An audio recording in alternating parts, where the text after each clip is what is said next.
연관을 지어가지고 차별화가 될 수 있다는 생각들이 저도 있어요. 자, 2차전지 장비주 타이틀 낮아요. 진입장벽 낮아요. 하지만 그런 와중에 실질적으로 셀 3사와 계약을 맺는 기업들은 정해져 있을 거란 말이지. 거기에 대한 차별화. 그래가지고 장비주 안에서도 국내 입지가 어떤지, 이 기술이 어떤 기술인지, 셀 3사에 납품한 이력이 있는지, 이런 모습들을 찾아보는 게 중요하겠다고 생각이 들어요.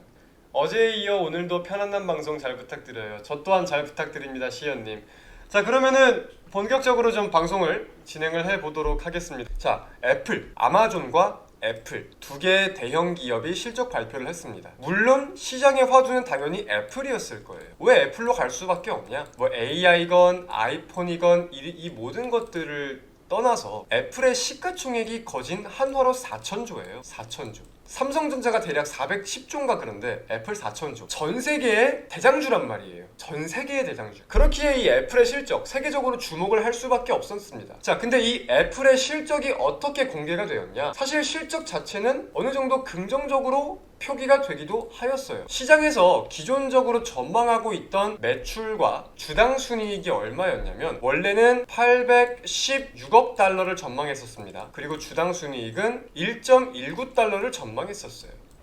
자, 근데 실질적으로 어떻게 나왔냐? 매출은 818억 달러. 매출은 818억 달러로 나왔고요. 주당 순이익은 1.26달러를 기록했어요. 자, 그래서 816억을 전망했지만 818억 달러가 나왔고 1.19달러를 전망했지만 1.26달러가 나왔어요. 자, 시장 전망 대비 상회한 겁니다. 근데 시장에서 맨 처음에 우려감을 갖고 있던 부분이 어떤 부분이었냐? 중국의 경기 회복이 부진한 점, 미국의 경기 둔화가 ING라는 점에 대해서 아이폰 판매가 부진하겠다, 하드웨어 판매가 부진하겠다, 이러한 우려감들을 갖고 있었단 말이에요. 실제로 그거는 결과로도 지금 확 그렇게 나왔습니다. 근데 매출이 잘 나왔다는 거는 이제 서비스 관련된 품목들이 매출이 꽤나 잘 나와가지고 이러한 내용들이 나온 거예요. 전체적으로 많이 올라서 옥석 가리기로 실적에 따라 움직이지 않을까요? 저는 저 말씀에 동의를 하기도 하는데, 특히나 이제 여러분들이 마우스 어디 갔냐? 여러분들이 많이 관심을 가지시는 게 2차전지잖아요. 그리고 2차전지 안에서도 장비주에 대해서 많이들 관심을 갖고 계시잖아요. 이 2차전지 장비주를 제가 조금 말씀을 드릴게요. 제 개인적인 생각일 수도 있는데, 자, 실상 원래 물론 장비주도 뭐 노칭이든 뭐 활성화 공정 안에서 뭐든 다양하게 들어가 본다고 하면은 진입장벽이 높은 구간이 있고 낮은 구간이 있고 그래요. 근데 기본적으로 2차전지 장비주에 대한 인식은 뭐였냐면은 사실은 진입장벽이 낮은 업종이었어요. 여기서 조금만 더 들어간다면은 반도체나 디스플레이 장비를 영위하는 기업들이 2차전지 장비에도 맥점, 공통점을 잡으면서 진출하는 기업들이 굉장히 많아요. 지금 국내 주식시장에도 꽤나 있습니다. 그래서 진입장벽이 낮다 보니까 어떤 문제가 생겨요?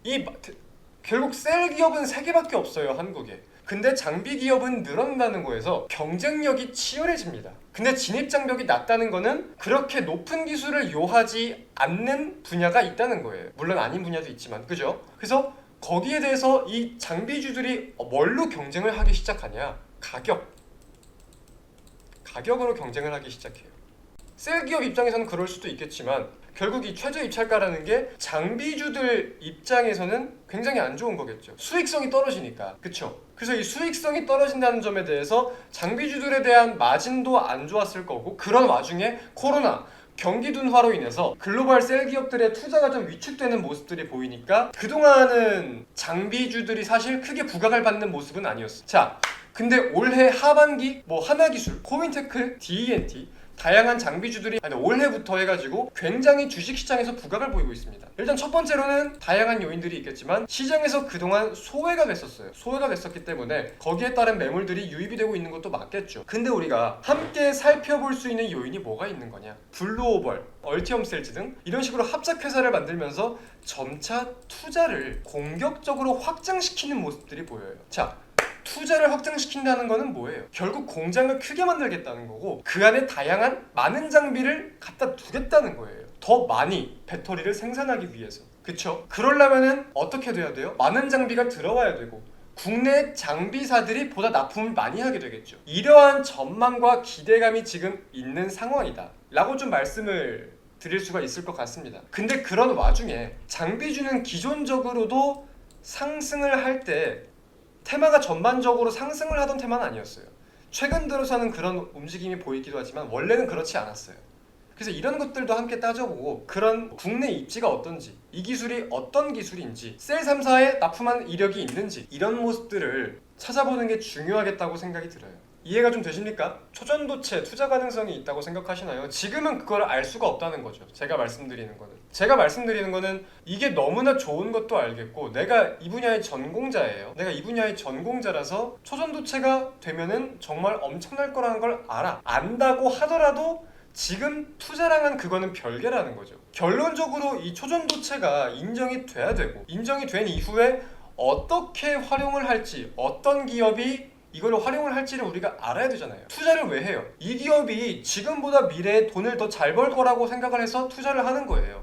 그게 기업의 가치가 올라가는 거니까. 근데 단순하게 지금 관련주들 뭐 구리를 쓴다고 해서 구리 관련주, 초전도체 관련돼가지고 뭐가 있다고 해서 테마 관련주, 이 기업들이 나중에 실적적으로 무조건적인 상승을 해요? 우상향을 해요? 아니란 말이야. 그런 종목도 있겠지만 아닌 종목도 태산일 거란 말이에요. 그렇기 때문에 진짜 실적과 이 기업의 밸류에이션으로 연결될 수 있는 기업들을 찾는 게 중요한 건데 그 시점이 아직은 아니라는 거지. 아직은 어떤 종목에 투자를 해야 될지 나오지도 않은 단계예요. 지금 관련주에 투자를 할 수 있는 게 아니야, 절대로. 이거는 매매의 관점으로 우리가 다가가는 거지. 저는 그렇게 생각해요. 이틀간 이렇게 제가 좀 방송을 진행을 했는데 많이 불편하지 않으셨을지 모르겠어요. 생각하시던 방송과는 다른 방송이 진행돼서 불편하셨을지 모르겠는데 늘 우리 개인 투자자분들을 위해서 그리고 시청자분들을 위해서 노력하고 있다는 점 알아주셨으면 좋겠습니다. 오늘 고생 많으셨고요. 좋은 하루 보내시고 또 좋은 주말 보내시길 바랍니다. 날씨가 많이 더우니까 항상 폭염에 민감하게 유의하세요. 고생하셨습니다. 안녕.